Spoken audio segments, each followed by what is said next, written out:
नमस्कार दोस्तों, कैसे हैं आप सभी लोग। तो मैं आ गया हूं एक नया लेटेस्ट अपडेट और एक नई वीडियो लेकर आप सबके बीच।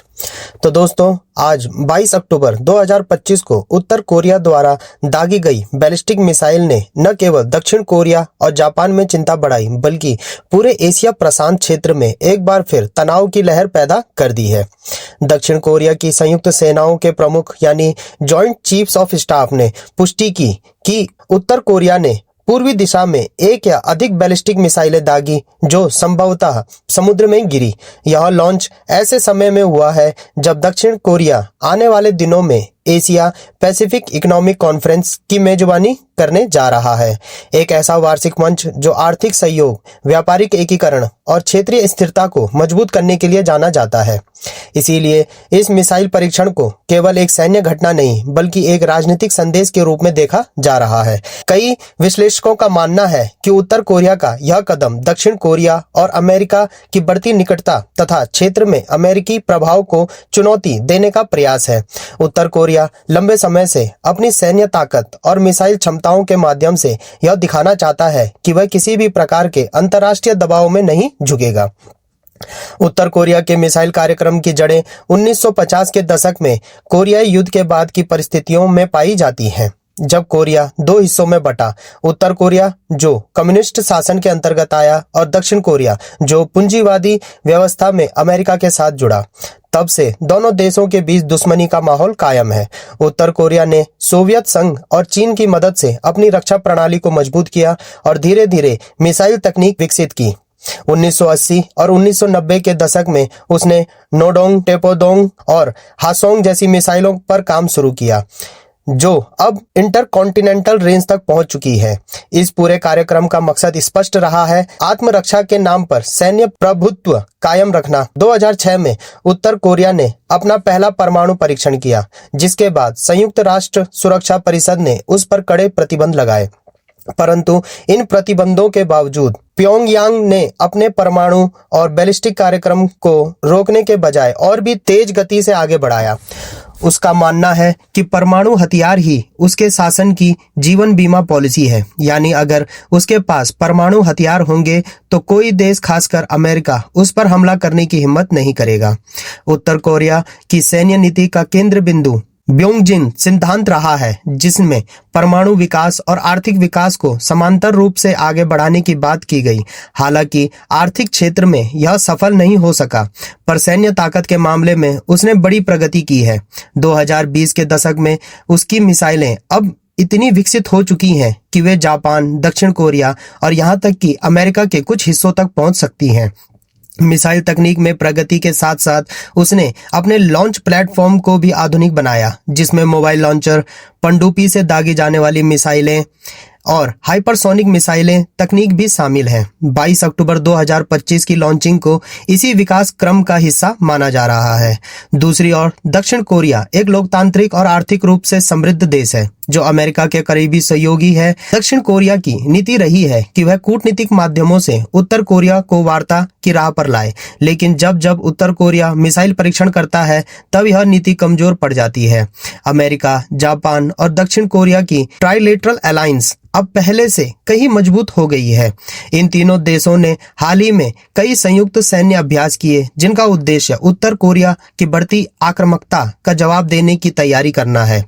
प्योंगयांग इन अभ्यासों को अपनी सुरक्षा के लिए खतरा मानता है। यही कारण है कि वह हर बार इन अभ्यासों के बाद मिसाइल परीक्षण करके जवाब देता है।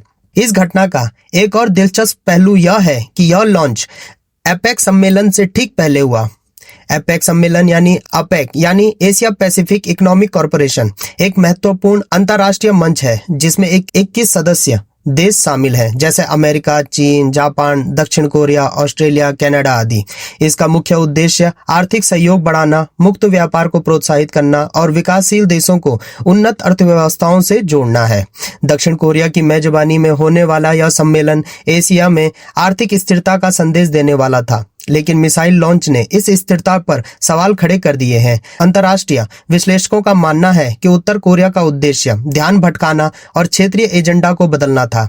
इससे अपेक सम्मेलन में सुरक्षा मुद्दे भी चर्चा का केंद्र बन सकते हैं, जबकि इसका मूल्य उद्देश्य आर्थिक सहयोग था। अमेरिका की प्रतिक्रिया अनुमानित थी। उसने उत्तर कोरिया की कार्रवाई की कड़ी निंदा की और कहा कि यह कदम संयुक्त राष्ट्र के प्रस्तावों का उल्लंघन है। जापान ने भी इस मिसाइल परीक्षण को अपने लिए प्रत्यक्ष खतरा बताया। जापान की समुद्री सुरक्षा एजेंसी ने नागरिकों को सतर्क रहने की चेतावनी दी। हालांकि मिसाइल समुद्र में गिरने से कोई नुकसान नहीं हुआ।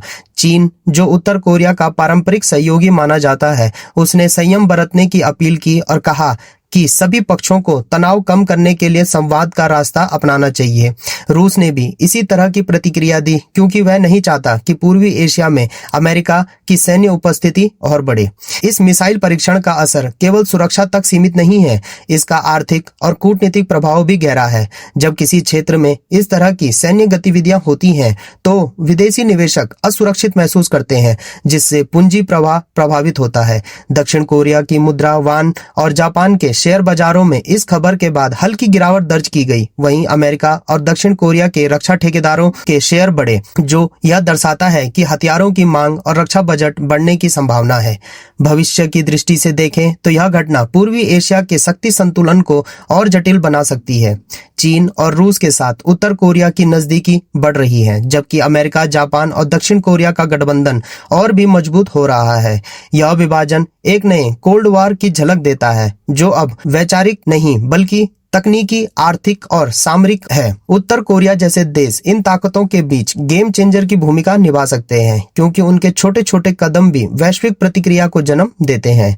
स्टूडेंट्स के लिए पूरे घटनाक्रम को समझना इसीलिए इम्पोर्टेंट है, क्योंकि यह केवल समाचार नहीं बल्कि भू राजनीति, इकोनॉमिक्स, सुरक्षा अध्ययन और अंतर्राष्ट्रीय संबंधों से जुड़ा हुआ है।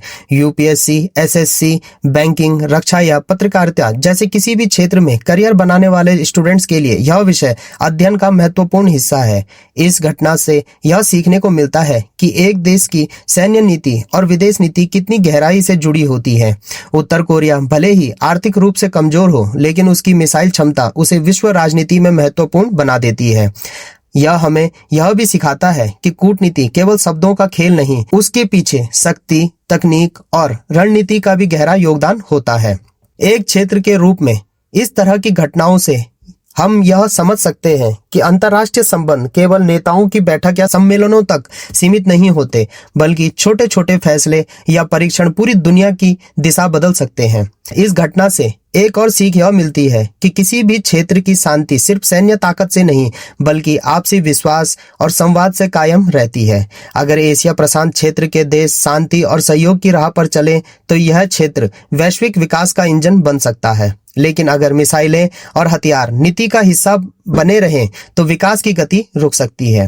अंत में कहा जा सकता है कि 22 अक्टूबर 2025 का यह मिसाइल परीक्षण केवल एक देश की ताकत दिखाने की कोशिश नहीं थी, बल्कि यह दुनिया को यह याद दिलाने वाला क्षण था कि एशिया आज भी एक अस्थिर शक्ति संतुलन के दौर से गुजर रहा है। स्टूडेंट्स के लिए यह एक अध्ययन का अवसर है जिसमें इतिहास, राजनीति, तकनीक और अर्थव्यवस्था सभी शामिल है। यही कारण है कि ऐसी घटनाएं करंट अफेयर्स के रूप में नहीं बल्कि फ्यूचर अफेयर्स के संकेत के रूप में देखी जानी चाहिए, क्योंकि इनके असर आज से नहीं बल्कि आने वाले वर्षों तक महसूस किए जाएंगे। तो दोस्तों, आपको क्या लगता है, क्या उत्तर कोरिया का ये मिसाइल टेस्ट सिर्फ ताकत दिखाने के लिए था या इसके पीछे कोई बड़ा राजनीतिक संदेश छिपा है? आपकी राय नीचे कमेंट बॉक्स में जरूर बताएं। आपकी हर राय हमारे लिए बहुत कीमती है और आने वाले वीडियो में हम आपके विचारों को भी शामिल करेंगे। अगर आपको यह वीडियो जानकारीपूर्ण लगे तो लाइक, शेयर और सब्सक्राइब करना ना भूलें, ताकि आपको ऐसे ही और भी करंट अफेयर्स से जुड़े अपडेट सबसे पहले मिलें। तो दोस्तों, आज के लिए इतना ही। मिलता हूं मैं दोबारा आपसे एक नई वीडियो के साथ और एक नए लेटेस्ट अपडेट के साथ। तब तक जुड़े रहिए। धन्यवाद। जय हिंद, जय भारत।